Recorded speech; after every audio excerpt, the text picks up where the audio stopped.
ایک کونے میں، حرم شریف کے کونے میں بیٹھ کے رسول پاک رو رہے ہیں۔ جناب صدیق اکبر نے کہا حضور کیا ہوا؟ فرمایا ابو بکر سوچ رہا ہوں خدا اگر مجھے پیسے دے تو میں بلال کو خرید لوں، اگر رب پیسے دے تو خرید لوں، سوچ رہا ہوں۔ جناب ابو بکر صدیق گھر گئے، گھر جا کے حضرت عباس کو بھیجا، کہا امیہ میرا مخالف ہے، مجھ سے وہ بات نہیں کرے گا، آپ جائیے، آپ جا کے کہیے بلال کو بیچ ڈالے۔ حضرت عباس نے جا کے کہا بلال کو بیچ دو۔ کہنے لگا میری قیمت بہت زیادہ ہے، 50 دینار کا میں نے خریدا ہے اور میں منافع لے کے بیچوں گا۔ حضرت عباس نے آ کے جناب صدیق اکبر کو بتایا تو ابو بکر صدیق فرمانے لگے چل مجھے ساتھ ہی لے جا، دیکھ لیتے۔ پہنچے، جب ابو بکر صدیق کو آتے دیکھا نا تو چڑ گیا، کہنے لگا ابو بکر اگر تو بلال کو خریدنا چاہے تو وہ جو تیرے پاس رومی غلام ہے وہ مجھے دینا پڑے گا، 2 لونڈیاں اس کے ساتھ دینی پڑیں گی، اور یہ 50 دینار کا ہے، میں تجھ سے 2000 دینار لوں گا،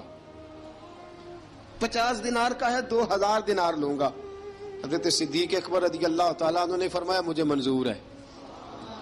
مجھے منظور ہے، منظور ہے مجھے۔ تو ابو بکر صدیق نے وہ تینوں غیر مسلم غلام لیے، 2000 دینار لیے۔ حضرت عباس نے بھی کلمہ نہیں پڑھا تھا، کہنے لگے ابو بکر تو کامیاب تاجر ہے، کیا کرنے لگے ہو؟ تو حضرت ابو بکر صدیق کہنے لگے آپ نے بھی کلمہ نہیں پڑھا، آپ کو اس سودے کا پتہ نہیں، آپ ابھی اس لذت آشنائی سے واقف نہیں، آپ نے بھی یہ ذائقہ چکھا نہیں، آپ ابھی اس راہ سے گزرے نہیں، آپ کو پتہ نہیں یہ بھی ایک ذائقہ ہے، یہ بھی ایک سودا ہے، یہ بھی ایک لذت ہے، یہ بھی ایک گہرائی ہے، یہ بھی ایک مزہ ہے،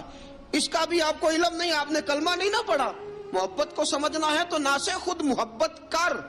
کنارے سے کبھی اندازہ طوفان نہیں ہوتا۔ فرمایا ابھی تو راہ گزر میں ہے، قید مقام سے گزر، ابھی ذرا آگے چلیں گے نا، جب آپ کلمہ پڑھیں گے تو آپ کو پتہ چلے گا۔ حضرت سیدنا بلال حبشی